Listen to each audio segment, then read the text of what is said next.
Hello hi नमस्कार, स्वागत है आप सभी का मैग्नेट ब्रेन्स के IIT JEE और नीट चैनल पे। जी आज हम बात करेंगे हमारे DPP नंबर 3 की, जो कि बेस्ड होगी electric field due to continuous distribution of charge, lines of force and motion of charge particle.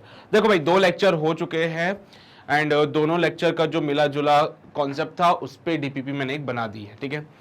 और उम्मीद करता हूं कि आपने DPP सॉल्व भी की होगी। तो DPP सॉल्व करना जरूरी है। हर बार मैं ये बात बोलता हूं, मैं बोल बोल के थक चुका हूं, लेकिन फिर भी बोलूंगा, DPP सॉल्व करो यार, इंपॉर्टेंट है बहुत ज्यादा, ठीक है। चलिए भाई, तो शुरू करते हैं। मेरा नाम आशीष कपलेश, मैं पिछले 6 सालों से JEE एस्पिरेंट्स को पढ़ा रहा हूँ। मोर देन 50,000 स्टूडेंट्स को मैं पढ़ा चुका हूँ और मेरे ये जो एक्सपीरियंस है आपके लिए बेनिफिशियल होगा, आपके लिए हेल्पफुल होगा अगर आप मेरी कही हुई इन बातों को फॉलो करते हुए चलें। जैसे कि जो भी चीज मैं आपको पढ़ाता हूँ, जो भी कॉन्सेप्ट सिखाता हूं, मेक श्योर आप उनको अपने नोट्स में जरूर लिखें। सो आपके नोट्स बनाना बहुत जरूरी है। अगर आप ऐसा नहीं कर रहे तो बहुत बड़ी गलती है, ये करना जरूरी है, गलती नहीं, नोट्स बनाना। हाँ, इसके अलावा मैं आपको DPP देता ही हूं। वो DPP आपको मिलेगी ऑफिशियल वेबसाइट www.magnetbrains.com पे जाके। तो लेक्चर कंप्लीट हो जाए उसके बाद जाइए वेबसाइट पे जाके DPP को डाउनलोड कीजिए। ये जरूरी है आप लोगों के लिए। आपको पता होना चाहिए कि कोई भी लेक्चर में जो बातें आपने पढ़ाई की है वो उससे रिलेटेड सवाल आप सॉल्व कर पाते हो कि नहीं, उसके लिए DPP सॉल्व करना जरूरी है। इनकेस DPP में अगर किसी क्वेश्चन में डाउट आ जाए, कोई परेशानी आ जाए, तो उसका वीडियो सॉल्यूशन भी हम लोग आपको प्रोवाइड कराते हैं। जैसे आज अभी ये जो वीडियो सॉल्यूशन मैं आपको प्रोवाइड कराने वाला हूं, ये भी तो एक DPP के लिए ही है ना। तो किसी क्वेश्चन में आपको डाउट है तो उसका वीडियो सॉल्यूशन भी मैं प्रोवाइड कराता हूं, तो आपको इन सब चीजों में कोई समस्या नहीं आएगी। अपार्ट फ्रॉम दिस, यहां पे मैं आपको प्रैक्टिस क्वेश्चंस भी कराऊंगा and maximum number of questions, maximum variety of questions मैं करा दूंगा। But you have to promise me कि जो क्वेश्चंस इसके अलावा और रह जाते हैं वो आप खुद से भी सॉल्व करेंगे। मेरे साथ तो क्वेश्चन सॉल्व करने ही है, लेकिन इसके अलावा भी कुछ सवाल रह जाते हैं तो वो आप खुद से सॉल्व करिए। फिजिक्स में क्वेश्चंस के मामले में कभी कोई मक्कारी मत करना, कोई कंजूसाई मत करना, क्योंकि क्वेश्चंस ही इंपॉर्टेंट होते हैं यहाँ पे बेटा। Apart from this, previous year questions भी मैं आपको कराऊंगा। Again the same thing, maximum questions मैं आपको करा दूंगा, लेकिन इसके अलावा जो क्वेश्चन रह जाते हैं you have to promise me कि आप उन क्वेश्चंस को खुद से भी सॉल्व करेंगे, ठीक है। एंड ट्रस्ट मी बच्चे, अगर इस पैटर्न के हिसाब से पढ़ाई कर रहे हो तो कोई बैकलॉग नहीं रहेगा, कोई समस्या नहीं रहेगी, कोई परेशानी नहीं रहेगी। सारे कॉन्सेप्ट्स प्रॉपर्ली क्लियर हो जाएंगे, सारे क्वेश्चंस आप कवर करते हुए चलेंगे। और अगर ऐसा कर लिया तो आपका सिलेक्शन 100% है, इस बात की गारंटी मैं लेता हूं बच्चे। फिर 3 चीजों को थोड़ा सा ध्यान रखिए। अपार्ट फ्रॉम दिस, आपका डॉट सॉल्विंग सेशन चल ही रहा है, इसके अलावा वीकली टेस्ट पेपर्स भी हम बहुत जल्द आपके लिए लेके आएंगे। सो ये सारी चीजें आपको हम टाइम टू टाइम प्रोवाइड करा रहे हैं। तो बस आपको बस इतनी सी बात करनी है कि इसको चिपके रहो इस पैटर्न के साथ, और जो मैं बोलूं वो फॉलो करते चलो, आपका सिलेक्शन होना ही होना है। फिर अभी जो इंपॉर्टेंट है वो है पेन और पेपर। है क्या तुम्हारे पास? नहीं है? अरे क्यों आए हो? फिर जाओ पेपर लेके आओ, जल्दी से पेन और पेपर लेके आओ, क्योंकि क्वेश्चन आएगा। आपने किया है, बहुत अच्छी बात है, नहीं किया तो वीडियो को पॉज करना, खुद से ट्राई करना, देखना क्या क्वेश्चन सॉल्व कर पाते हो कि नहीं कर पाते हो। कर पड़े? चलिए भाई, तो पहला सवाल जो हमसे कहता है, a charge particle having the mass m is kept in the equilibrium in the electric field between the plates of a Millikan oil drop experiment। तो यहां पे बोला गया है प्लेट्स के बीच में एक चार्ज पार्टिकल को रखा गया है जिसका मास है m। तो यहां पे एक पार्टिकल है, चार्ज पार्टिकल, इसका मास m है। Between the plates of the Millikan oil drop experiment, if the direction of the electric field between the plates is reversed, then the acceleration of the charge particle will be। बेटा देखो, oil drop experiment में बड़ा simple सा फंडा होता है। Millikan oil drop experiment में बड़ा सिंपल सा फंडा क्या होता है सर, यहाँ पे मान लीजिए पॉजिटिव चार्जेस है, ये जो प्लेट है वो पॉजिटिवली चार्ज है, ये वाली जो प्लेट है वो नेगेटिवली चार्ज है। अब क्या होता है, आप भी जानते हो पॉजिटिव चार्ज से नेगेटिव चार्ज की तरफ फील्ड बनता है। तो मेक श्योर हमेशा इस बात का ध्यान रखिएगा कि प्लेट्स के बीच में जो आप फील्ड बना रहे हो वो यूनिफॉर्म इलेक्ट्रिक फील्ड बन जाती है, क्योंकि ऊपर पॉजिटिवली चार्ज प्लेट है, नीचे नेगेटिवली चार्ज प्लेट है, और इनके बीच में जो फील्ड बनेगा वो यूनिफॉर्मली चार्ज फील्ड होता है बेटा, सॉरी यूनिफॉर्म फील्ड होता है। तो एक इलेक्ट्रिक फील्ड यहां पे है, अगर इसके ऊपर एक नेगेटिव चार्ज है बेटा तो इसके ऊपर फोर्स mg लगेगा नीचे की तरफ, और इसके ऊपर जो इलेक्ट्रिक फोर्स है वो लगेगा QE ऊपर की तरफ। जिसकी वजह से ये जो actually as by the name बेटा ऑयल ड्रॉप, तो यहाँ पे भी एक ड्रॉप होती है, ऑयल ड्रॉप हो सकता है, what ever the drop is, उसके ऊपर एक चार्ज होता है ना। सो यहाँ पे भी एक ड्रॉप है जिसके ऊपर चार्ज है, चार्ज होने की वजह से ये इलेक्ट्रिक इफेक्ट्स को एक्सपीरियंस करेगा। इलेक्ट्रिक फील्ड में रखा तो इसके ऊपर फोर्स लग गया, इलेक्ट्रिक फोर्स, जिसकी वजह से ये क्या करता है, इक्विलिब्रियम में रहता है, जिसकी वजह से ये क्या करेगा बेटा, इक्विलिब्रियम में रहेगा, जिसकी वजह से क्या करता है, इक्विलिब्रियम में रहता है। इक्विलिब्रियम में नेट फोर्स 0 होता है, ठीक है, बहुत अच्छी बात है। इन्होंने कहा कि अगर आपने direction of the electric field को रिवर्स कर दिया, मतलब अभी तक तो ऐसी कहानी चल रही थी, अभी तक तो बढ़िया चल रहा था सब कुछ, लेकिन अब आपने डायरेक्शन ऑफ फील्ड को रिवर्स कर दिया मेरे बच्चे। सो जैसे आपने डायरेक्शन ऑफ फील्ड को रिवर्स किया तो क्या होगा, वो ऊपर पॉजिटिव था, अभी ऊपर नेगेटिव नेगेटिव नेगेटिव नेगेटिव, नीचे positive positive positive positive positive positive positive positive. सो फील्ड अब ऐसी बनेगी, हाँ सर बिल्कुल बनेगी, फील्ड ऐसी, फील्ड ऐसी वाली बनने वाली है। अब आप गौर फरमा के देखें तो अगेन वो नेगेटिवली चार्ज पार्टिकल हमारे पास mg will act in the downward direction. और बेटा हमेशा किसी भी नेगेटिव चार्ज पे, मान लीजिए कोई नेगेटिव चार्ज है, मानने में क्या जा रहा है तुम्हारा, मान लीजिए कोई नेगेटिव चार्ज है, नेगेटिव चार्ज पे जो फोर्स लगता है always opposite to the field. तो इसका चार्ज मान लीजिए Q है, इलेक्ट्रिक फील्ड E है, इलेक्ट्रिक फील्ड E है, इस पे चार्ज Q था, तो यहां पे फोर्स लग रहे थे QE। बेटा अब आप देख सकते हो ये इक्विलिब्रियम में नहीं रहेगा, बल्कि अब ये एक्सेलरेशन करेगा, ये चार्ज पार्टिकल क्या करेगा, एक्सेलरेशन करेगा। And the acceleration of the charge particle is given as net force is equals to mass into acceleration. बेटा नेट फोर्स में यहां पे mg प्लस QE आ जाएगा। So mg plus QE is equals to mass into acceleration.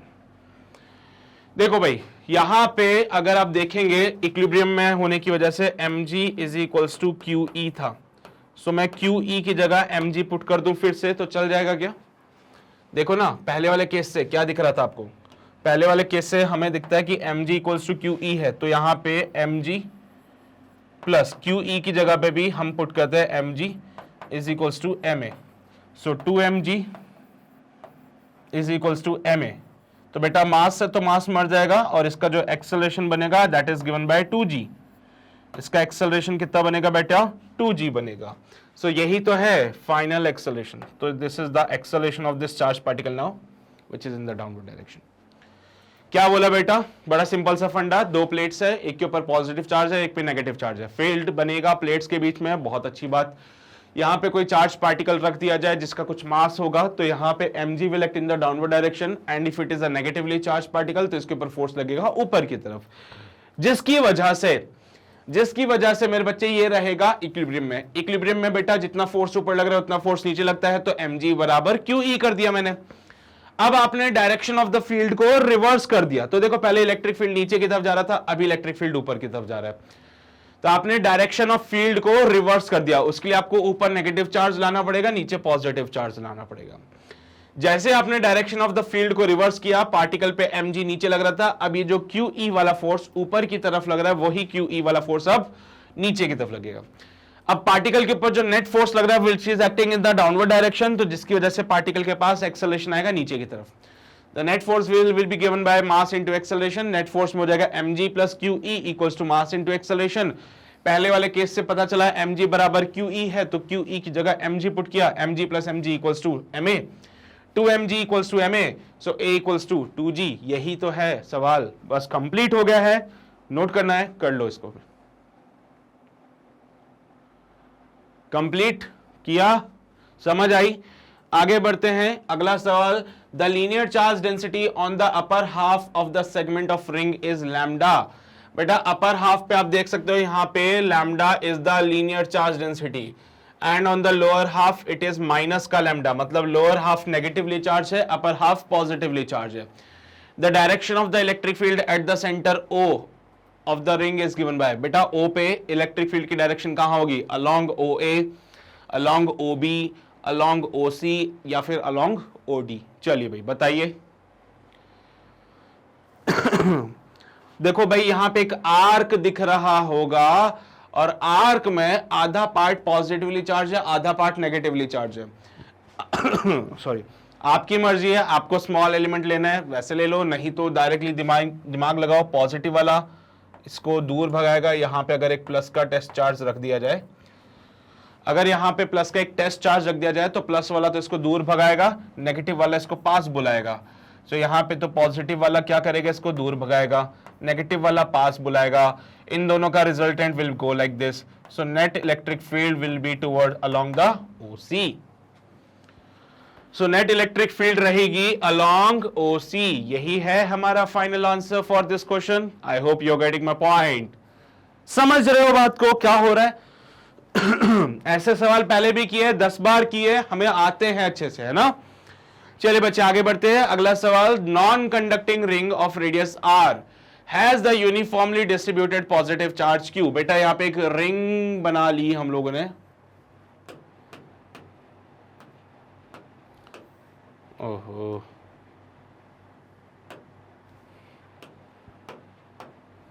तो यहां पे हमने एक रिंग बनाई है। रिंग पे चार्ज, पॉजिटिव चार्ज क्यू दिया है which is uniformly distributed.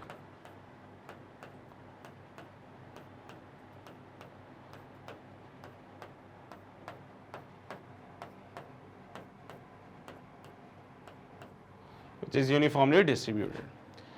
A small part of the ring of length d is removed. बेटा इस रिंग का एक छोटा सा टुकड़ा d जो है वो रिमूव कर दिया गया।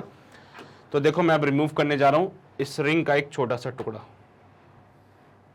मान लो यहां से इतना पार्ट मैंने रिमूव किया।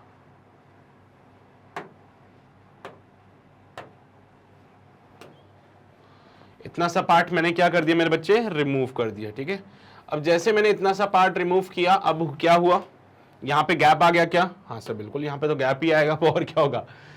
तो रिंग का एक छोटा सा लेंथ d जो है आपने रिमूव कर दिया, सच दैट इन्होंने बोला जो d है it is very very less than r। d is very very less than r, where r is actually the radius. ये सेंटर हो जाएगा, r is the radius and d is very very less than r.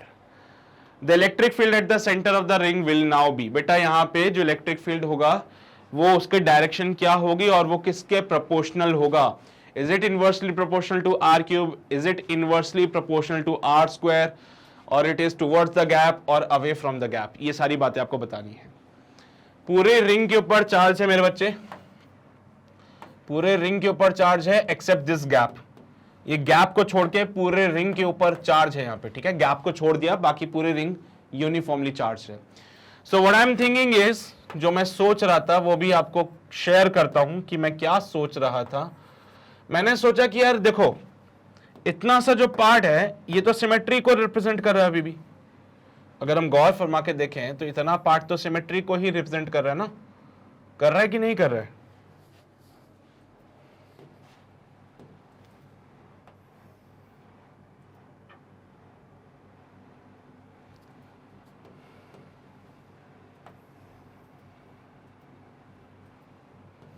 इतना जो part है बेटा ये वाला पूरा सिमेट्री को रिप्रेजेंट कर रहा है। इसकी वजह से इलेक्ट्रिक फील्ड इधर बनेगी, इसकी वजह से इलेक्ट्रिक फील्ड इधर बनेगी। ये पहला पार्ट हो जाएगा, ये दूसरा पार्ट हो जाएगा।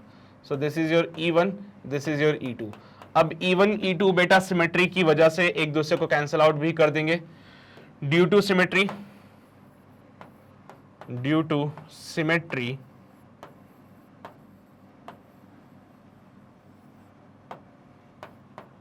E1 is equals to E2। तो E1 E2 दोनों बराबर थे जिसकी वजह से एक दूसरे को कैंसिल किया। बचा हुआ ये वाला पार्ट सर, सिर्फ इतना सा पार्ट। ऐसा क्वेश्चन मैंने कराया है शायद क्लास में ना, ऐसा पार्ट। इसकी वजह से electric field will be like this. तो इलेक्ट्रिक फील्ड की जो डायरेक्शन होगी it is towards the gap. तो पहले अवे फ्रॉम द गैप वाले को कैंसिल आउट कर दीजिए। Direction of electric field is towards the gap. ये रहा ऊपर गैप और इस गैप की तरफ इलेक्ट्रिक फील्ड की डायरेक्शन बनेगी। So the direction of electric field is towards the gap, gap की तरफ उसकी डायरेक्शन आ रही है। बट वो इनवर्सली प्रोपोर्शनल किसके है? आर स्क्वायर के, आर क्यूब के, ये आपको बताना पड़ेगा। सो सर इलेक्ट्रिक फील्ड जो बनेगा इट इज गिवन बाय के क्यूब बाय आर स्क्वायर, है ना। बट पॉइंट इज कि हमें चार्ज का तो आइडिया नहीं है कि इतने से पार्ट पे कितना चार्ज होगा। इतने से पार्ट पे कितना चार्ज है मुझे नहीं पता, मुझे तो इतना पता था कि पूरे रिंग के ऊपर चार्ज था कैपिटल क्यू। ओके, तो आपको स्मॉल क्यू का आइडिया नहीं है। यहां पे हम कॉन्सेप्ट लगाते हैं बेटा क्या कि सर क्यू वाला चार्ज था 2 पाई आर लेंथ पे, where 2 pi R is the circumference, तो यूनिट चार्ज हो जाएगा 2 पाई आर बाय क्यू पे। सही है, ऐसा लिख सकते हो, नहीं तो ऐसे भी लिख सकते हो, क्यू 2 पाई आर लेंथ पे जो चार्ज था वो था क्यू, तो यूनिट लेंथ पे चार्ज आएगा q divide by 2 pi r. So इसका लेंथ कितना है बेटा, इसका लेंथ है डी के बराबर, जो इसका गैप का विड्थ है ना वही इसका भी हो जाएगा। सो डी लेंथ वाले के ऊपर चार्ज जो आएगा it is given by Q divide by 2 pi R into D is the small Q. तो स्मॉल क्यू का वैल्यू आएगा बेटा Q D upon 2 pi R. लिख दो यहां पे, स्मॉल क्यू की जगह पे मैं लिखने जा रहा हूं स्मॉल क्यू की जगह q D upon 2 pi r. So के Q D upon 2 pi r, और ये आर स्क्वायर अलग से चल रहा है। सो के Q D divide by 2 pi R cube. तो आप देख सकते हो इलेक्ट्रिक फील्ड जो है इनवर्सली प्रोपोर्शनल है आर क्यूब के। इलेक्ट्रिक फील्ड इनवर्सली प्रोपोर्शनल है किसके, आर क्यूब के। इलेक्ट्रिक फील्ड किसके इनवर्सली प्रोपोर्शनल है, आर क्यूब के। तो ये मुझे ए ऑप्शन में दिख रहा है, तो ए ऑप्शन बिल्कुल सही हो जाएगा। ये क्या किया सर आपने, देखो भाई सीधी सी बात है, ये छोटा सा एलिमेंट जो गैप के बराबर का है इसकी वजह से इलेक्ट्रिक फील्ड आ रही है, बाकी तो चीजें एक दूसरे को कैंसिल आउट कर रही थी ना। तो ये जो छोटा सा पीस है सिर्फ इसकी वजह से इलेक्ट्रिक फील्ड होगी।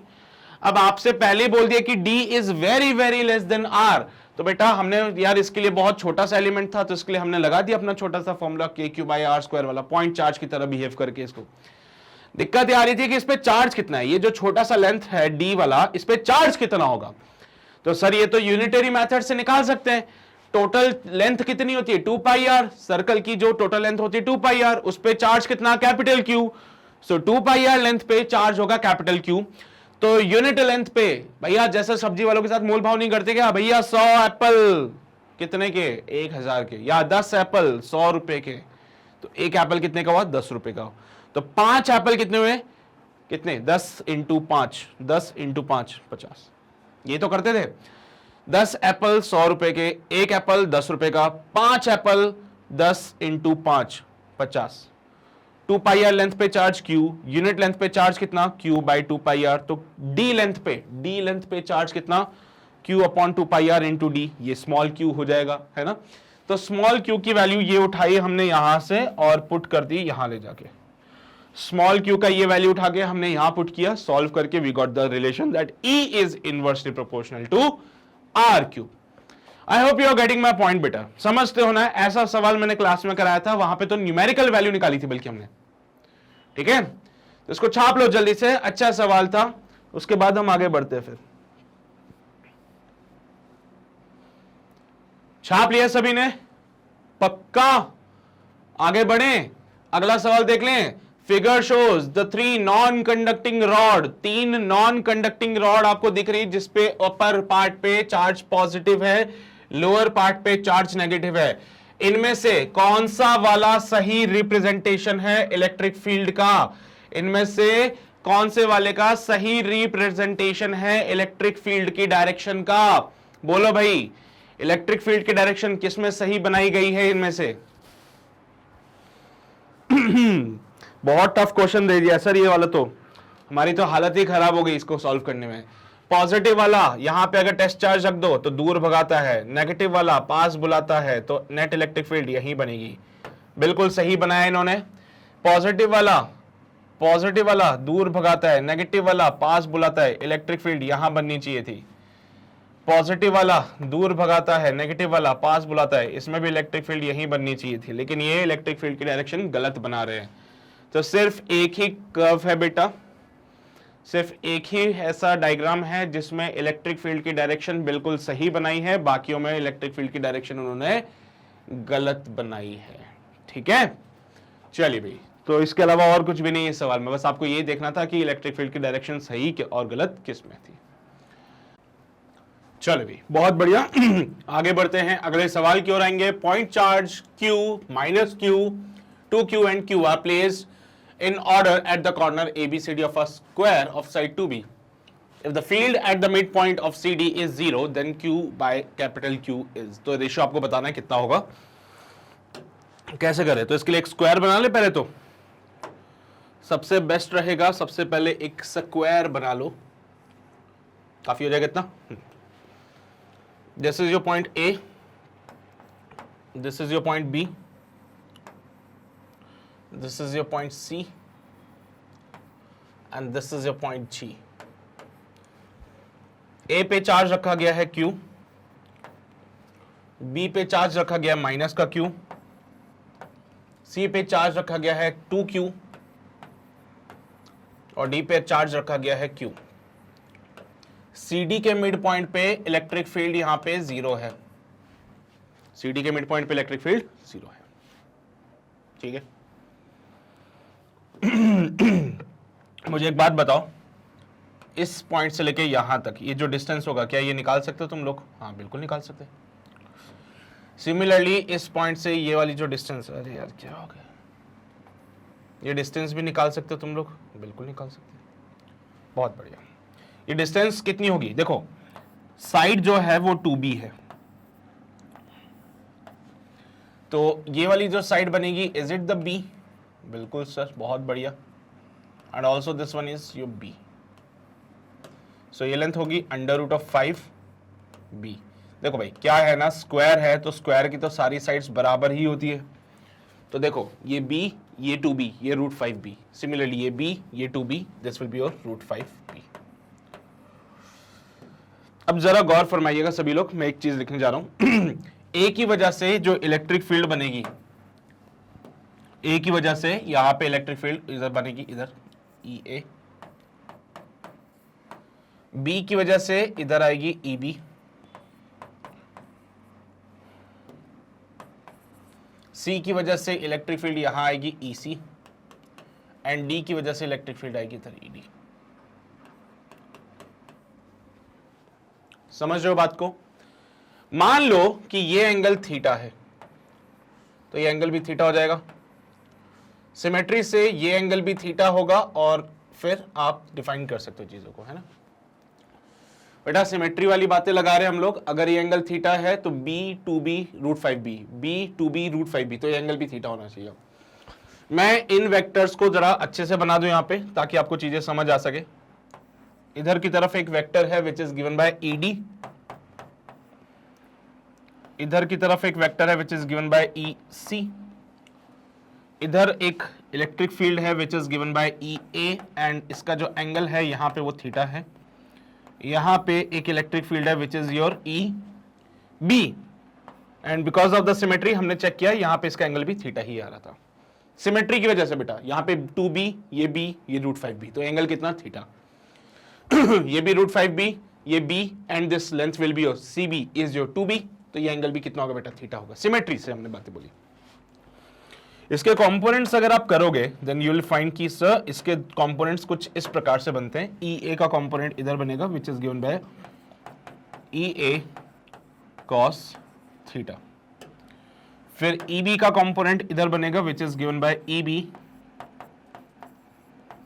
cos थीटा, और इसके अलावा EC खुद तो यहां था ही सही, ED, क्योंकि इस पॉइंट पे बेटा नेट इलेक्ट्रिक फील्ड 0 है, तो हम इनके कंपोनेंट्स करके इनको बराबर कर रहे हैं, ठीक है। इसके अलावा एक कंपोनेंट यहां पे बनेगा बेटा विच is given bye EA sin theta,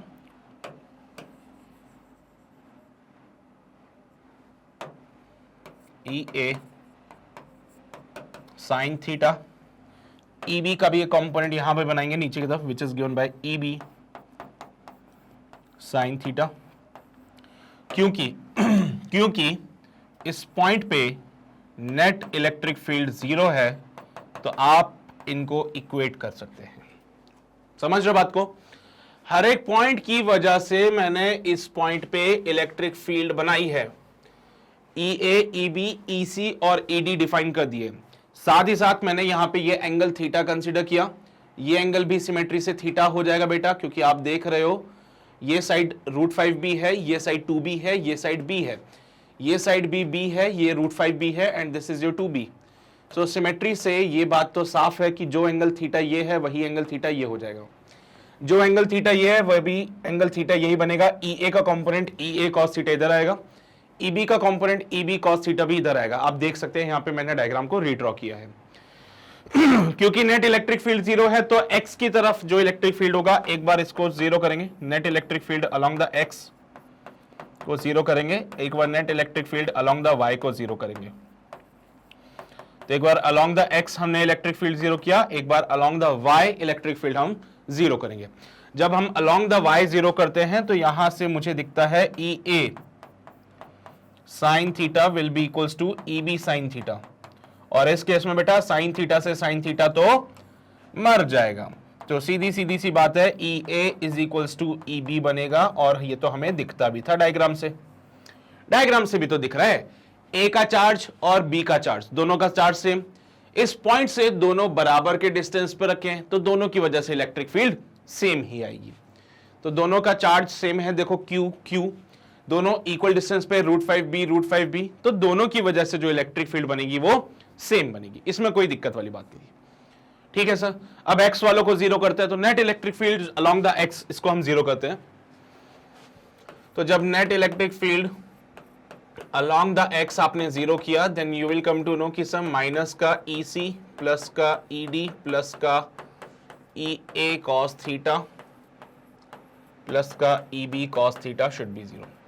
कोई स्पेसिफिक साइड आप नेगेटिव ले लीजिए, उसको नेगेटिव करना, जैसे कि मैंने यहां पर इस साइड नेगेटिव ले ली तो EC माइनस में आएगा, बाकी इधर वाली साइड अगर मैंने पॉजिटिव ली है so ED EA EB cos theta जो है वो पॉजिटिव आएंगे। चलिए भाई EC उधर भेज दीजिए, तो EC चला जाएगा इधर, it is equals to ED plus बेटा EA और EB दोनों बराबर आ रहे हैं, तो इसकी जगह मैं लिख दूं 2EA cos थीटा, लिख दो सर क्या ही जा रहा है। C की वजह से जो इलेक्ट्रिक फील्ड बनेगी दैट इज गिवन बाय, कहां गया C, ये रहा C, कितने डिस्टेंस पे, B डिस्टेंस पे, इस पॉइंट से B डिस्टेंस पे एक चार्ज 2Q रखा है। सो EC is given by K 2Q divided by B का स्क्वायर। C वाला चार्ज 2Q है और ये B डिस्टेंस पे रखा है, तो इसकी वजह से electric field K 2Q by B square. D वाला चार्ज Q है, B डिस्टेंस पर रखा है, so ED is given by K cube divide by B square. Similarly अगर मैं EA की बात करूं, ये EB के बराबर होगा and it is equals to K cube divided by 5B square. ठीक है, तो सबकी वैल्यूज मैंने लिख दी है बेटा। यहां पे देखो Q चार्ज है, √5 डिस्टेंस पे है, सो K क्यूब अपॉन √5B का whole square, it comes out be 5B square. A का भी वही वैल्यू, B का भी वही वैल्यू, C और D की वैल्यूज मैंने यहाँ पे लिख दी है। चलिए भाई इसको मैं मेंशन कर देता हूँ। So 2KQ by B square is the EC, 2KQ by, यही था क्या, 2KQ by B square is equals to KQ by B square plus का 2 into KQ by 5B square dot cos theta. इसको इधर ले आओ, so 2KQ divide by B square minus का KQ divide by B square is equals to 2KQ by 5B square dot cos theta. बेटा cos theta कहां से निकाले, from this triangle, ये व्हाइट कलर से मैं डिनोट कर रहा हूं, इस ट्राइंगल से आप cos थीटा निकाल सकते हैं।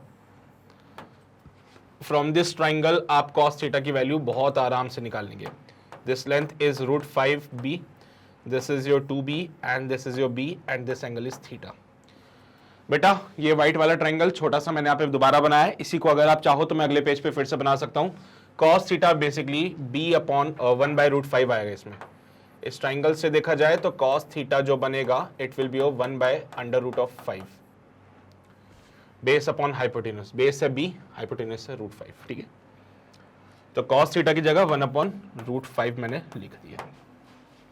इधर से सॉल्व किया इसको, तो it comes out be KQ divided by B का square is equals to 2KQ। 2 आ रहा है ना, हाँ आ रहा है सर। डिवाइड बाय 5√5b का स्क्वायर। k से k मर जाएगा and we just want the ratio. So ratio जो बनेगा दैट विल बी, किसका रेशियो चाहिए था, small q by capital Q, तो q divided by 1 is equals to, तो small q divide by capital Q is equals to 5√5 divide by 2। This is your final answer. So आपको जो ratio चाहिए था it comes out be 5√5 divided by 2, जो कि हमें मिलता है डी ऑप्शन में। ठीक है, कहां मिलेगा वो, हमें डी वाले ऑप्शन में मिलेगा, और यही आपका सवाल समाप्त होता है।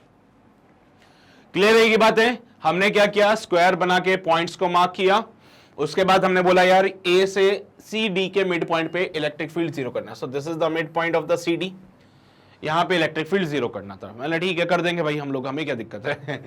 फिर हमने इसकी वजह से इलेक्ट्रिक फील्ड निकाली, ए की वजह से electric field away from this point, B वाला नेगेटिव है वो पास बुलाएगा, पास बुलाया, सी वाले ने दूर भगाया, डी वाले ने भी दूर भगाया। फिर यहां पे मुझे लगा है थोड़ा सा कंजेस्टेड हो जाएगा चीजें, तो मैंने इसको फिर से यहां बनाया। तो ब्लू कलर से देखो आप, E A, E B, E C and E D. मान लीजिए, मानने में क्या जा रहा है कि यहां पे ये एंगल थीटा बन रहा है, तो बेटा ये एंगल अगर थीटा बना तो यहां पे देखो 2b लेंथ, ये √5b वाली लेंथ, ये b वाली लेंथ, ये √5b वाली लेंथ, ये 2b लेंथ, और ये भी b लेंथ। तो सिमेट्री से जो एंगल ये है वही एंगल ये भी बन जाएगा। If this angle is theta, this is also theta. ठीक है सर, अगर ये थीटा है तो ये भी थीटा ही होना था, ऑल्टरनेट अपोजिट एंगल जिन्हें कहते हैं, है ना। तो एक बार देख लेना तुम लोग, ये एंगल थीटा है और ये भी एंगल थीटा है। सो ई ए का component E A cos theta, E B का component E B cos theta. Apart from this, E A का component E A sine theta, E B का component E B sine theta. सारी चीजें complete हो जाने के बाद नाउ इट्स टाइम कि आप इस बात को समझें कि अगर नेट इलेक्ट्रिक फील्ड जीरो है तो वो एक्स में भी जीरो होगी और वाई में भी जीरो होगी। तो y में नेट इलेक्ट्रिक फील्ड जीरो है, दैट मींस ये पॉजिटिव वाली, ऊपर की तरफ हम पॉजिटिव ले लेते हैं और नीचे की तरफ अगर हम नेगेटिव ले लेते हैं, तो E A sine theta minus E B sine theta is equals to 0। And अगर सॉल्व किया तो ई ए साइन थीटा बराबर हो जाता है ई बी साइन थीटा के। बेटा साइन थीटा से साइन थीटा मर जाएगा, ई ए और ई बी बराबर है। वैसे ये बात तो हमें भी पता चलती है क्योंकि सर देखो ए और बी दोनों पे चार्ज का मैग्नीट्यूड सेम है, इस पॉइंट से दोनों सेम डिस्टेंस पे भी है, तो दोनों की वजह से इलेक्ट्रिक फील्ड सेम हो जाएगी।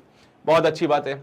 फिर हम x वाले के देखते हैं, x में कौन कौन है, E A cos theta, E B cos theta, E D, और यहाँ पे ई सी। साइन के साथ हमने इनको पुट किया, net electric field along the x zero करके इसको सॉल्व किया है। एंड यस, कॉस थीटा जो हमें जानना था वो हमने इस ट्राइंगल से ऑब्जर्व किया। आप चाहो तो ये ट्राइंगल देख लो, चाहो तो ये ट्राइंगल देख लो। तो इसी ट्राइंगल को मैंने यहां पे बनाया, ये लेंथ 2b, ये लेंथ b, ये √5b, ये एंगल थीटा। कॉस थीटा होता है बेटा base upon hypotenuse, base b upon √5b, b से b मर गया, cos theta comes out be 1/√5। Cos theta कितना बनेगा, 1/√5 बनेगा। समझ से बात को, इस कॉस थीटा को उठाया हमने, यहां पे पुट करा, कॉस थीटा को उठाया और यहां पे हमने पुट किया 1/√5 की जगह। आफ्टर दैट सॉल्विंग करके हमें we got this final answer. Complete solving के बाद we got this final answer.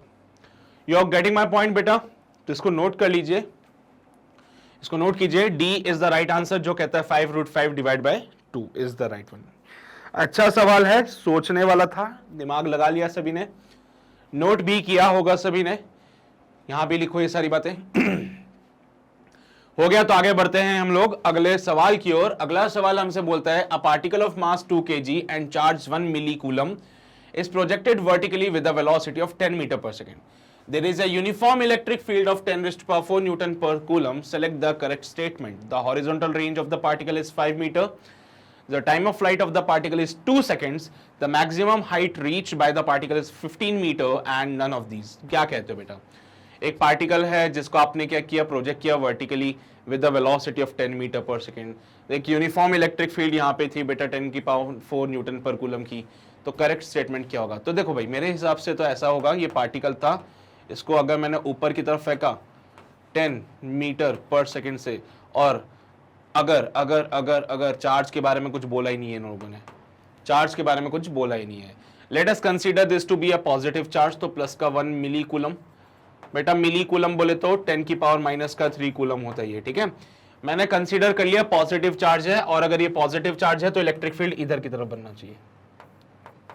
If it is a positive charge तो इलेक्ट्रिक फील्ड नीचे की तरफ होना चाहिए, जिसकी वजह से the path of this charge particle is something like this, ये ऊपर जाएगा और वापस वो नीचे आ जाएगा इधर। सो ये हो जाएगा बेटा कौन सा, मोशन अंडर ग्रेविटी की जगह। ऐसा केस हमने किस में पढ़ा था, मोशन अंडर ग्रेविटी में पढ़ा था, लेकिन वो ग्रेविटी की जगह आज कौन है सर, ग्रेविटी की जगह आज है इलेक्ट्रिक फील्ड। तो कोई बात नहीं, ये सब काम तो हमें करने आते हैं बहुत अच्छे से। पहले जहां पे हम डाउनवर्ड में एक्सेलरेशन g लेते थे, आज वो g ना लेके एक्सेलरेशन लेंगे QE/m। ये तो आपको भी पता है ना कि एक्सेलरेशन QE/m होता है। बस तो यही सब करना है आप लोगों को। आओ चलो सॉल्व करते हैं। इनिशियल वेलोसिटी है बेटा 10 मीटर पर सेकेंड की, बहुत बढ़िया। मास जो दे रखा है वो 2 kg का है सब पार्टिकल, बहुत ही शानदार। चार्ज जो दे रखा है वो है 10⁻³ कूलम, क्या बात है सर। इसके अलावा बताओ इलेक्ट्रिक फील्ड E जो हो जाएगा इट इज 10⁴ न्यूटन पर कूलम। तो यहां से सबसे पहले तो रेंज की बात कर रहा था वो। अब देखो रेंज की बात करेगा तो आई डोंट थिंक यहां रेंज 5 मीटर डिफाइंड होगी। अगर देखो ये 1 मीटर का है बेटा, अगर ये 1 डायमेंशनल मोशन है तो रेंज की बातें तो मुझे नहीं लगता यहां पे होनी चाहिए, है ना। अगर ये 1 डायमेंशनल मोशन इस प्रकार का डिफाइन कर दिया तो रेंज की बातें आई डोंट थिंक यहां सेटिस्फाइड है, तो रेंज तो नहीं डिफाइन कर सकते आप लोग, है ना। रेंज डिफाइन कर पाओगे क्या, नहीं कर सकते सर, क्योंकि आपने पार्टिकल को प्रोजेक्ट किया है वर्टिकली, और वर्टिकली अगर आप प्रोजेक्ट करते हो पार्टिकल को देन समझो बात को, एक्स में या फिर हॉरिजॉन्टल वेलोसिटी में कोई भी चीज नहीं है हमारे पास, और हॉरिजॉन्टल वेलोसिटी अगर 0 है तो उस केस में रेंज भी 0 ही होगा। तो ये जो रेंज की बातें बोली है तो बहुत गलत बोल दी इन लोगों ने। दूसरी चीज टाइम ऑफ फ्लाइट की बात करते हैं। टाइम ऑफ फ्लाइट जो होता है बेटा it is given bye 2u/g होता है। चलिए भाई 2 into initial velocity 10 upon g नहीं है, g नहीं है सर, इस बार a हो जाएगा, और a कितना होगा वही हम निकालने जा रहे हैं। यहां से QE/m करना है a निकालने के लिए। चार्ज की जगह 10⁻³ इंटू 10⁴ अपॉन मास जो होगा 2 हो जाएगा बेटा। ये होगा 10⁻² यानी कि 5 मीटर पर सेकंड स्क्वायर। तो एक्सेलरेशन कितना है बेटा 5 मीटर पर सेकंड स्क्वायर, 5 पुट कर दिया। तो यहां से कितना आ रहा है time of flight, time of flight आ रहा है sir 5 2 10 and t is equals to 4 seconds. So time of flight आ रहा है 4 सेकेंड्स का। ओहो, ये तो कहता है 2 सेकेंड्स होगा, गलत बात है ये भी। टाइम ऑफ फ्लाइट कितना हो जाएगा 4 सेकेंड्स हो जाएगा, क्योंकि अभी हमने निकाला एक्सेलरेशन भी। ऐसे निकालोगे ना एक्सेलरेशन QE/m करके, बेटा Q कितना है 10⁻³ है, इलेक्ट्रिक फील्ड 10⁴ है, अपॉन मास जो है वो 2 kg का था। सो 5 मीटर पर सेकंड स्क्वायर का एक्सेलरेशन बन रहा था हमारे पास, और जब 5 मीटर पर सेकंड स्क्वायर का एक्सेलरेशन बना सो 2u/a करने से हमें टाइम ऑफ फ्लाइट मिल गया which is equals to 2 into u। Initial velocity 10 metre की थी, हमने पुट किया, एक्सेलरेशन 5 था तो 4 सेकंड्स आ रहा था, गलत हो गया sir. What about the maximum height, तो सर मैक्सिमम हाइट जब हम यहां पुट करते हैं तो फॉर्मूला लगाते हैं u² अपॉन 2a, g मत लगाना यहां पे, है ना। तो u²/2a, तो u² कितना 100, बहुत बढ़िया, अपॉन 2 इंटू एक्सेलरेशन कितना 5 2 10। बेटा मैक्सिमम हाइट 10 मीटर की आती है, और ये बोलते हैं भाई साहब कि मैक्सिमम हाइट 15 मीटर होगी, गलत बात है। तो इनमें से none of these is the right answer for this question. उम्मीद करता हूं आपको ये बात समझ आ रही है। मैक्सिमम हाइट 10 मीटर है, जो कि गलत बात है। 15 मीटर कह रही है, नहीं ये गलत है, हमने सही किया है। टाइम ऑफ फ्लाइट ये भाई साहब कहते हैं 2 सेकंड है, गलत बात है, हमने 4 सेकंड निकाला है। रेंज ये भाई साहब बोलते 5 मीटर, गलत है, हमने तो रेंज बोला होगी नहीं। क्यों, क्योंकि सर देखो अगर ये रेंज की बात करता तो ये पार्टिकल को किसी एंगल पे फेंकता। अब ऐसा तो इसने बोला ही नहीं कहीं पे भी कि हम कौन से एंगल पे पार्टिकल को फेंक रहे। और सपोज करो आपने पार्टिकल को ऐसे फेंका वर्टिकली अपवर्ड। जब पार्टिकल को आपने वर्टिकली अपवर्ड फेंका तो पार्टिकल के पास सिर्फ और सिर्फ वर्टिकल वेलोसिटी है, उसके पास हॉरिजॉन्टल कोई वेलोसिटी नहीं है। रेंज का फॉर्मूला लिखते समय बहुत अच्छे से हमें पता था कि it will be equals to ux into time of flight. अब ux ही 0 हो जाएगा तो काहे का सर रेंज। मेरे बच्चे अगर ux 0 हो जाएगा तो रेंज कहां से आएगा फिर उस केस में। तो हमने बोला ये रेंज की बातें गलत कर रहा है साहब, रेंज तो होगा ही नहीं यहां पे, ठीक है, तो यहां पे क्वेश्चन नंबर 6 आपका कंप्लीट हो गया है। उम्मीद करता हूं आपको समझ आ रहा होगा। नोट कर लीजिए इसको, फिर हम आगे बढ़ते हैं। किया नोट सभी ने? पक्का? यहां पे आइए, सारी बातें लिख लीजिए, ये सब फालतू की बातें थी। चलिए भाई आगे बढ़ते हैं, अगले सवाल पे आते हैं। अगला सवाल बोला गया एक मास पार्टिकल जिसका मास है 20 ग्राम। बेटा 20 gram divide by 20 divide by 1000 kilogram, 0.002 हाँ 0.02 केजी। चार्ज जो है 3 मिली कूलम, मिली बोले तो 3 इंटू 10 की पावर माइनस का 3 कूलम, ये 20 इंटू 10 की पावर माइनस का 3 केजी। बहुत ही शानदार। with the velocity, it moves with the velocity of 20 meter per second and enters a region of electric field 18 Newton per coulomb in the same direction as the velocity of the mass. Electric field की direction बोल दी देखो, enters a region of electric field in the same direction as the velocity of the mass. The velocity of the mass after 3 seconds. बेटा 3 seconds के बाद what will be the velocity of the mass? मैं ऐसे cases आपको पहले भी करा चुका हूं। यहां पे कोई मास पार्टिकल या जिसके ऊपर कोई चार्ज है वो मूव कर रहा था with the speed of 20 metre per second. अब बेटा मान लो यहीं पे ये एंटर करता है किसी ऐसे इलेक्ट्रिक फील्ड में, मान लो it is a positive charge, और ये एंटर करता है किसी इलेक्ट्रिक फील्ड में। जैसे ही इलेक्ट्रिक फील्ड में एंटर करेगा इसके ऊपर लगेगा एक फोर्स। इसके ऊपर क्या लगेगा? एक फोर्स लगेगा सर, और इस फोर्स की वजह से इसको क्या होगा? एक्सेलरेशन मिलेगा, which is given by QE by M। और जब इसको एक्सेलरेशन मिलेगा तो इसकी स्पीड इंक्रीज हो जाएगी। So let's find the acceleration given by QE by M। Charge की बात करें तो 3 इंटू 10 की पावर माइनस का 3, E का वैल्यू बोले तो 80 अपॉन मास की वैल्यू बोले सो 20 इंटू 10 की पावर माइनस का 3, माइनस का 3 मर जाएगा, 24 जा 80 होते हैं और 4 3 जा 12 होते हैं। तो बेटा यहां पे 12 metre per second square is the acceleration. पर वो हमसे चाहता है कि हम वेलोसिटी बताए 3 सेकेंड के बाद। तो बड़ा आसान है, v equals to u plus 80 लगा लीजिए। v इक्वल्स टू 20 प्लस का 12 इंटू 3 कर लीजिए। v का वैल्यू बनेगा 20 प्लस 36, v का वैल्यू बनेगा 56 मीटर पर सेकेंड। तो 3 सेकंड के बाद जो वेलोसिटी आएगी that will be your 56 metre per second. After 3 seconds जो वेलोसिटी आएगी that will be the 56 metre per second. उम्मीद कर रहा हूं आपको यह बात समझ आ रही है। ठीक है, ये बड़ा सिंपल सा केस है यार। जैसे तुम लोग बढ़िया चल रहे हो दुक दुक दुक दुक दुक दुक दुक, और पीछे से कोई धक्का मार दे, फिर क्या होगा? तुम्हें एक्सेलरेशन मिलेगा, तुम्हारी स्पीड इंक्रीज हो जाएगी। तो ये भी चल रहा था बढ़िया अपनी स्पीड से 20 मीटर पर सेकेंड। सडनली ये इलेक्ट्रिक फील्ड में आ गया, और इलेक्ट्रिक फील्ड की गंदी आदत, वो देख लेता है कि चार्ज कैसे है। मान लो it is a positive charge और वो इलेक्ट्रिक फील्ड में घुस गया, तो अब पॉजिटिव चार्ज इलेक्ट्रिक फील्ड अपनी तरफ लेके जाएगा खींच के, और तो वो खींच के ले गया इसको अपनी तरफ, तो भाई इसके ऊपर एक्सेलरेशन लगाया। अब ये पार्टिकल क्या करेगा? एक्सेलरेटेड मोशन करेगा। And if it is performing the accelerated motion then what you will say? हम बोलेंगे सर इसकी स्पीड इंक्रीज हो जाएगी, which is your 56 metre per second. I hope you are getting my point. नहीं आ रहा समझ? छाप लो इसको जल्दी से। हो गया? बड़े अगले सवाल की ओर। अगला सवाल क्या कहता है? An electron is projected as shown in the figure with the kinetic energy k at an angle theta 45 degree. भाई पार्टिकल को यहां से प्रोजेक्ट किया गया 45 डिग्री पे। देखो यहां पे ये समझ आता है कि 45 डिग्री पे किया है तो हम प्रोजेक्टाइल मोशन लगा सकते हैं। इनिशियल काइनेटिक एनर्जी k है। Now it is said what should be the magnitude of the electric field between the plates.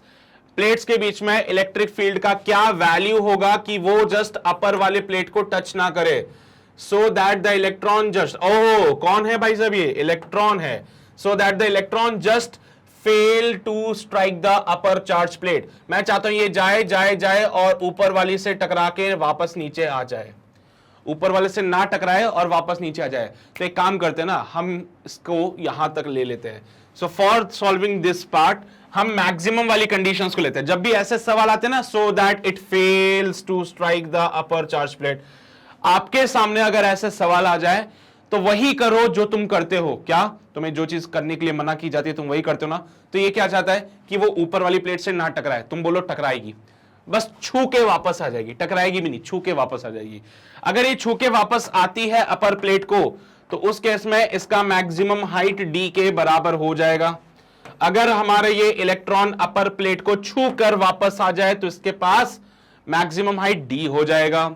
यार काइनेटिक एनर्जी की बातें बोल रहा है, काइनेटिक एनर्जी तो हम भी जानते हैं, it will be equal to half M V square.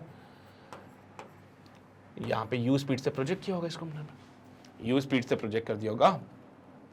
अब kinetic energy half M V square हो जाता है मेरे बच्चे, तो एच मैक्स भी निकाल लेंगे। एच मैक्स कैसे निकालते हो सर? यू वाई का square upon 2a is equals to D. Acceleration कितना होगा? एक्सेलरेशन हो जाएगा क्यू ई बाय एम, है ना। यहां पे देखो ये u है, so this will be your ux, this will be your uy।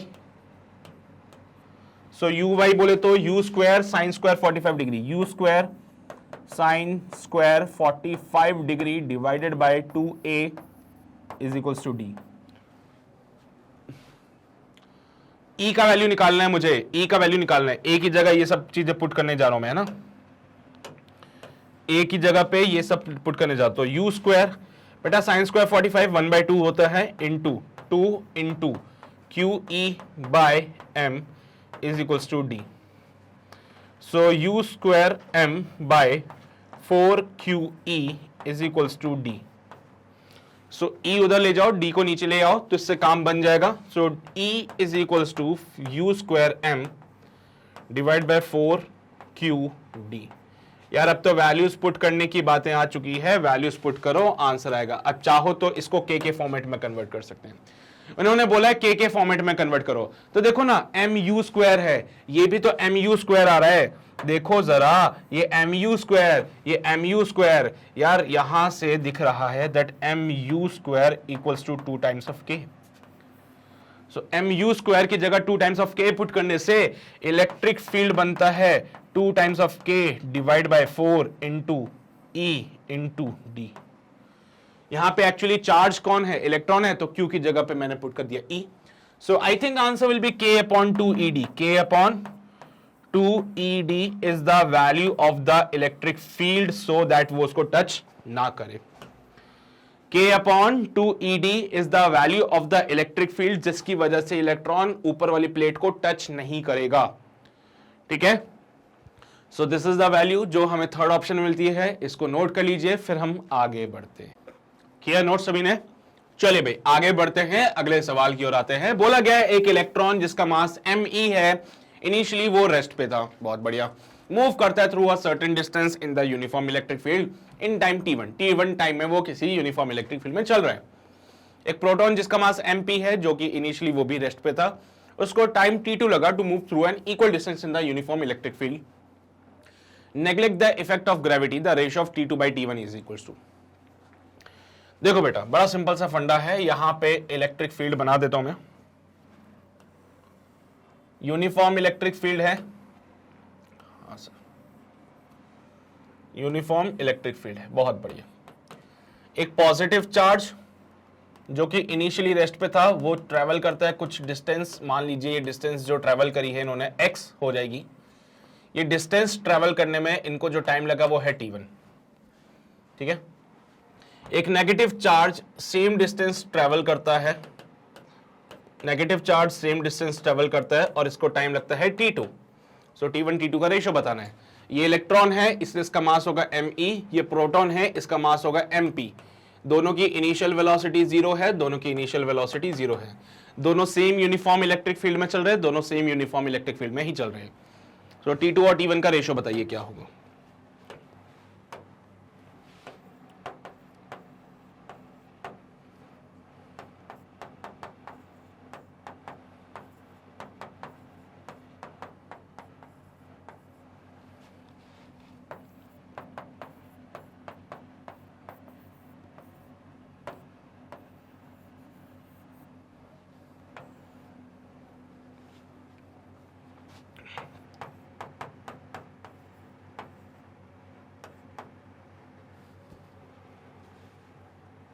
Electron को T1 लगा था ना टाइम, हाँ,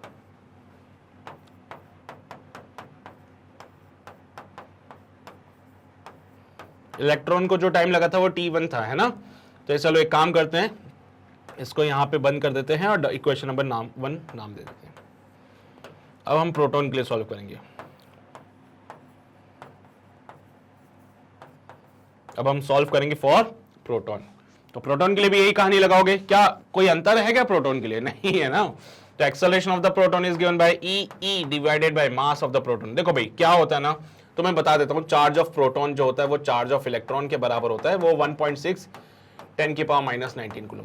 वो अलग बात है, प्लस माइनस की कहानी आ जाती है, लेकिन अगर मैग्नीट्यूड की बात करें तो दोनों का चार्ज सेम होता है, मैग्नीट्यूड उन दोनों का सेम होता है। पोलैरिटी में यू नो बेटर कि यार इलेक्ट्रॉन नेगेटिव हो जाएगा, प्रोटॉन पॉजिटिव हो जाएगा। ओके चलिए भाई, सो यहां से भी x equals to half E divided by mass of the proton into T2 का स्क्वायर। ये लो भाई, हमारी इक्वेशन नंबर 2 बन गई यहां से। अब आपको क्या चाहिए? रेशो चाहिए T2 और T1 का, तो 2/1 कर देते हैं ना। इक्वेशन 2/इक्वेशन 1 कर दिया।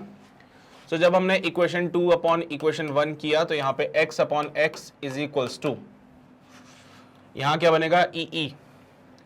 ई divided by mass of proton into T1 का square divided by e into mass of the electron into T1 का स्क्वायर। ये T2 आएगा। ओहो, तो x से तो x मर जाएगा, ई से ई मर जाएगा, तो 1 is equals to mass of electron upon mass of proton dot T2 का स्क्वायर बाय T1 का स्क्वायर।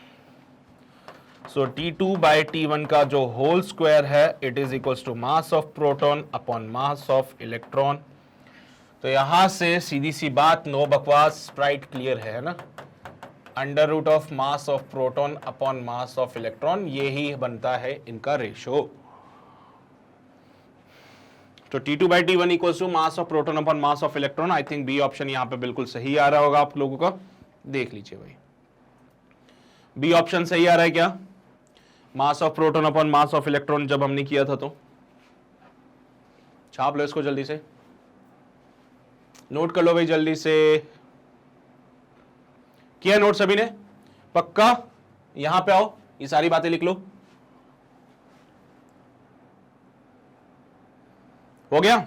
आगे बढ़ते हैं। अगला सवाल बोला गया है uniform electric field E is created between the two parallel charge plates. आप देख सकते हो बेटा, दो प्लेट्स आपको दिख रही है, positively charge, negatively charge. Electric field develop किया गया इनके बीच में। प्लेट्स का लेंथ L है।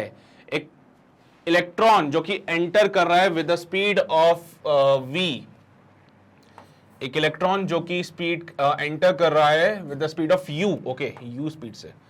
एंड आप देख रहे हो बिल्कुल प्लेट्स के बीचों बीच उसने एंटर किया है।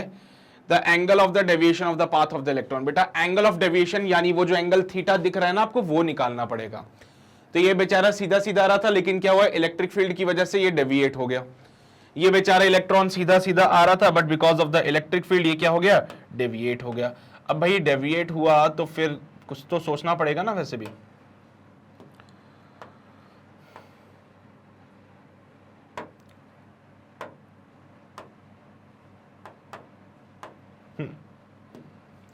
तो जाना तो इसको ऐसे था बेसिकली, बट क्या हुआ, इलेक्ट्रिक फील्ड की वजह से वो डेविएट हो गया। तो वो आप देख रहे हो हॉरिजॉन्टल से कुछ एंगल पे मुड़ चुका है, तो वो एंगल कितना होगा ये आपको बताना है। हॉरिजॉन्टली चल रहा था, लेकिन आप देख रहे हो वो डेविएट हो गया है, अब हॉरिजॉन्टल से कुछ एंगल पे जा रहा है। तो ये एंगल क्या होगा ये आपको बताना है। एंगल क्या होगा वो हमें बताना है। चलो भाई ठीक है, बता देंगे सर, कोई बड़ी बात नहीं है हम लोगों के लिए। यार सीधी सी बात है, उसके पास इनिशियल वेलोसिटी जो है वो सिर्फ x में है, y में उसके पास कोई इनिशियल वेलोसिटी नहीं है। x में उसके ऊपर कोई भी एक्सेलरेशन नहीं है, लेकिन y में उसके पास एक एक्सेलरेशन है विच is given bye e divided by m। पता है ना कहां से आता है ये फॉर्मूला? ये बार बार नहीं बताने वाली बातें होती है वैसे तो, बट चलो मैं तुम्हें बता देता हूं। Mass into acceleration equals to QE, तो acceleration equals to QE by m। अब देखो भाई चार्ज कौन है यहाँ पे, इलेक्ट्रॉन है, तो इलेक्ट्रॉन का चार्ज E बाय m। दोबारा नहीं बताऊंगा मैं, ठीक है। चलिए भाई, अब क्या होता है बेटा, यहां पे इसका हॉरिजॉन्टल डिस्प्लेसमेंट आप देख रहे हो कितना है, L है सर। तो इसका हॉरिजॉन्टल डिस्प्लेसमेंट L हो जाता है। प्लेट्स के बीच का सेपरेशन दे रखा है क्या?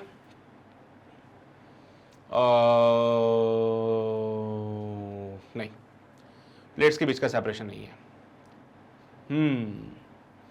प्लेट्स के बीच का सेपरेशन नहीं है। एन इलेक्ट्रॉन, ठीक है, कोई बात नहीं, कोई दिक्कत नहीं सर। एल का जिक्र हो रहा है, देखते हैं क्या बनती है कहानी। अगर मैं x इक्वल्स टू लगाऊं तो it will be your ux into T. क्या ये लग सकता है x equals to ux into T? हाँ सर, लग सकता है।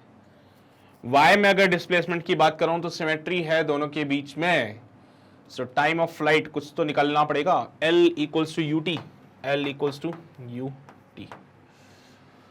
नहीं सर, इससे मजा नहीं आएगा। आप तो एक काम करो, सीधा t निकालो, t is equals to L by U बन जाएगा। अब आप एक काम करो, यहां पे vx और vy निकालो। क्यों निकाल रहे हैं हम vx और vy? आओ जरा बताता हूं तुम्हें।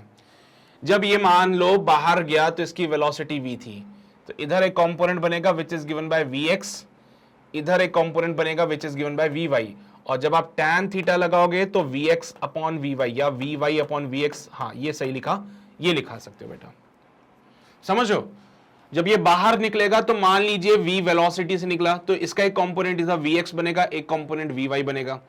vx होता है बेटा v cos थीटा, vy होता है बेटा v sin थीटा। जरा दोनों को डिवाइड करो तो क्या tan थीटा मिलेगा?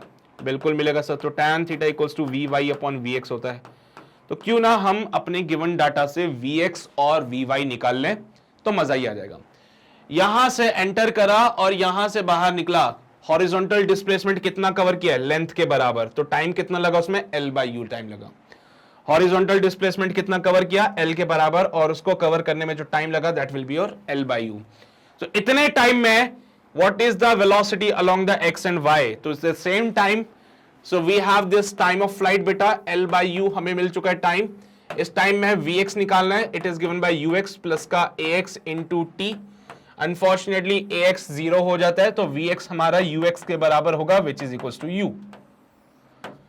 फिर हम vy को लिखेंगे, vy इक्वल्स टू uy प्लस का ay इंटू टी। मेरे बच्चे यहां से अगर गौर फरमा के देखो तो uy तो 0 है, लेकिन यहां पे qe by m into T हम करते हैं। फर्दर सॉल्व किया तो vy को लिखेंगे बेटा यहां पे e capital E by m dot t की जगह L by u। So vy आ रहा है E capital E L divide by mu। vx है u, vy है E L divide by mu। तो मेरे बच्चे tan थीटा जो बनता है it is given by vy upon vx, E capital E L divide by mu dot u, E capital E dot L divide by mu square tan theta. So theta will be tan inverse E capital E L divide by mu square. ऐसा कोई option दिख रहा है तो वही आपका final answer होने वाला है। आओ चेक करें, ऐसे ऑप्शंस की तलाश करते हैं। E capital E L upon mu square मिल रहा है सर थर्ड ऑप्शन में, देख लो भाई। E capital E L upon mu square tan inverse के साथ, tan inverse E capital E L upon mu square. So ये हमारा फाइनल आंसर होगा बेटा। यहां से यहां तक जाने में जो टाइम लगा that is your L by you, और यहां से लेके ऊपर तक हॉरिजॉन्टल वर्टिकल में भी जितने टाइम में वो आगे गया उतने टाइम में ऊपर भी जाएगा। तो जितना टाइम इसको हॉरिजॉन्टल डिस्प्लेसमेंट कवर करने में लगा उतना टाइम इसको ये वर्टिकल डिस्प्लेसमेंट कवर करने में भी लगेगा। तो जब वो बाहर निकला तो उसकी वेलोसिटी थी v, तो मैंने सीधा पूछ लिया कि भाई इतने टाइम के बाद what is the velocity after this time, क्योंकि इतने टाइम में वो यहां से यहां तक पहुंच चुका था। तो इस समय के बाद उसकी वेलोसिटी कितनी होगी वो हमने निकाला है, दैट्स इट। इसके अलावा और कुछ भी नहीं है इसमें। तो इसको नोट कीजिए जल्दी से, फिर हम आगे बढ़ते हैं। किया है नोट सभी ने? फिर यहां पे आओ, वही बात होगी बेटा, ये टाइम लग रहा है, इसमें x के अलोंग कितनी वेलोसिटी, y के अलोंग कितनी वेलोसिटी, दोनों निकालने के बाद tan theta equals to vy upon vx किया। सॉल्व करके tan inverse E capital E L by mu square हो जाएगा। I hope you getting my point. छाप लो जल्दी से इसको भी।